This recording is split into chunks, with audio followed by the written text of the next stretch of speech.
আজকের ক্লাসে থাকছে তৃতীয় শ্রেণীর বাংলা পাতাবাহার বই থেকে সত্যি শোনা গল্পের ৪, ৫ ও ৬ দাগের সমস্ত প্রশ্নের উত্তর।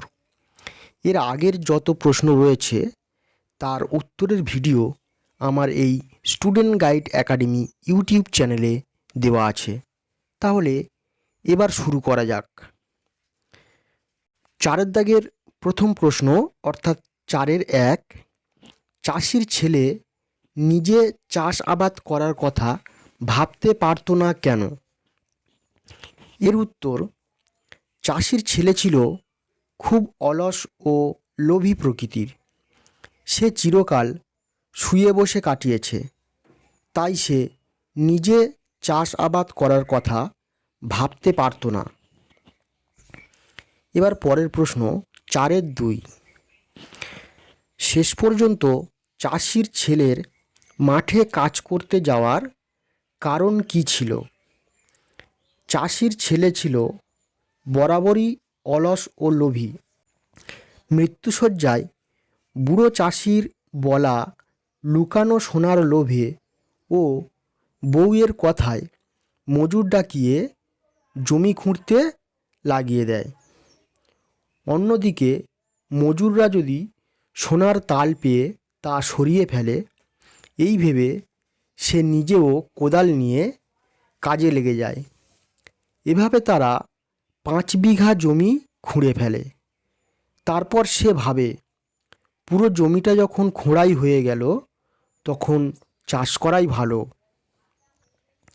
পরের প্রশ্ন অর্থাৎ ৪-এর ৩, চাষির ছেলের বউ কোন সময়কে বীজ বোনার উপযুক্ত সময় বলেছে? চাষির ছেলের বউ বর্ষা নামার আগের সময়কে বীজ বোনার উপযুক্ত সময় বলেছে। এবারে পরের প্রশ্ন ৪-এর ৪, সে কোথা থেকে বীজ কিনে এনেছিল? চাষির ছেলের বউ হাট থেকে বীজ কিনে এনেছিল। ৪-এর ৫, সে কিসের বীজ কিনেছিল? সে হাট থেকে সেরা ধানের বীজ কিনেছিল। নেক্সট কোশ্চেন হচ্ছে ৪-এর ৬, এটি ৪-এর দাগের শেষ প্রশ্ন। গল্পের কোন মানুষটাকে তোমার সবচেয়ে বেশি পছন্দ হলো? চাষির ছেলের বউ খুব বুদ্ধিমতী ছিল, তাই গল্পে চাষির ছেলের বউয়ের বুদ্ধিমত্তার কারণে আমার তাকে সবচেয়ে বেশি পছন্দ হলো। ৪ দাগের সমস্ত প্রশ্নের উত্তর এখানে কমপ্লিট হয়ে গেল। এবারে আমরা দেখে নেব ৫-এর দাগের প্রশ্নগুলি। ৫-এর প্রশ্নে বলা হচ্ছে নিজের ভাষায় উত্তর দাও। তাহলে প্রথম প্রশ্ন কি আছে দেখো, সেটা বলবো বলেই তো ডেকেছি তোমায়। কে এই কথা বলেছে? সে কাকে এই কথা বলেছে? সে তাকে কি বলার জন্য ডেকেছিল?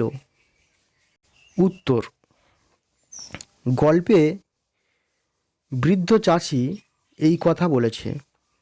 সে তার একমাত্র ছেলেকে এই কথা বলেছে। সে তার মৃত্যুর পর তার ছেলে যেন লুকানো সোনা খুঁজে বের করে নেয়। আক্ষরিক অর্থে পরিশ্রম করে রোজগার করার কথা বলার জন্যই ডেকেছিল।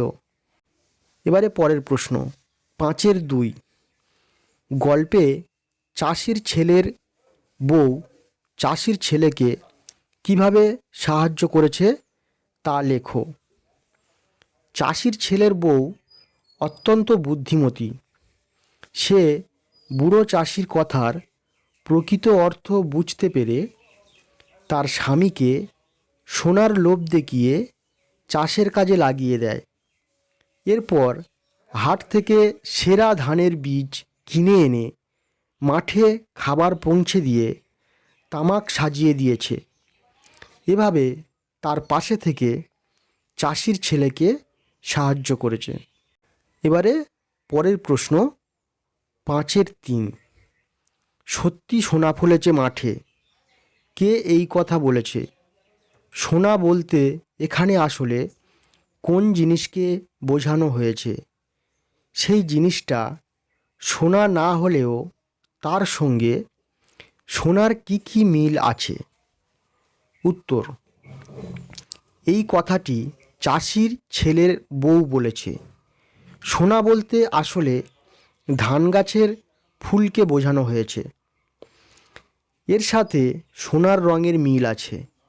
তাছাড়া ধান বিক্রি করে অর্থ রোজগার করা সম্ভব। এই অর্থই হলো সোনার সমতুল্য। এবারে পরের প্রশ্ন 5-4। চাষির ছেলে ফসল বিক্রি করে বাড়ি ফিরলে তার বউ কী কারণে খুব খুশি হলো? চাষির ছেলের প্রথম রোজগার ছিল ফসল বিক্রির টাকা। এই অর্থ তার অলস স্বামীর পরিশ্রমের প্রথম রোজগারের অর্থ। পরের প্রশ্ন 5-5।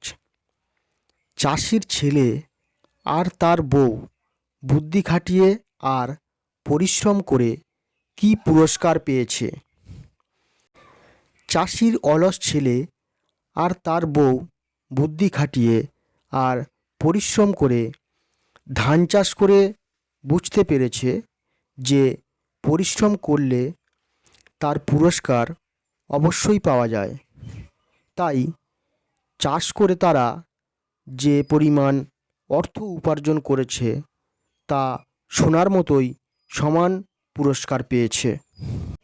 5-6। 5 দাগের শেষ প্রশ্ন। ছেলের বউ খুব বুদ্ধিমতী। তার বুদ্ধির প্রকাশ গল্পে কিভাবে লক্ষ্য করা গেছে? উত্তর, মৃত্যুশয্যায় বৃদ্ধ চাষির কথার আসল অর্থ একমাত্র চাষির ছেলের বউ বুঝেছিল। তাই সে প্রথমে অলস স্বামীকে সোনার লোভ দেখিয়ে তাকে চাষের কাজে লাগিয়ে পুরো 5 বিঘা জমি খোঁড়ায়। এরপর ধীরে ধীরে তাকে নানাভাবে সাহায্য করে তার পাশে থেকে জমিতে চাষ করিয়ে ফসল ফলায়। চাষির ছেলের বউয়ের এই ধরনের কাজের মধ্যে দিয়ে তার বুদ্ধির সঠিক পরিচয় পাওয়া যায়। 5 দাগের সমস্ত প্রশ্নগুলি এখানে কমপ্লিট হয়ে গেল। এবার দেখে নেব 6 দাগের প্রশ্ন। 6 দাগের প্রশ্নে রয়েছে কিছু শূন্যস্থান পূরণ। তো 6 দাগের প্রশ্নে কি বলা হচ্ছে?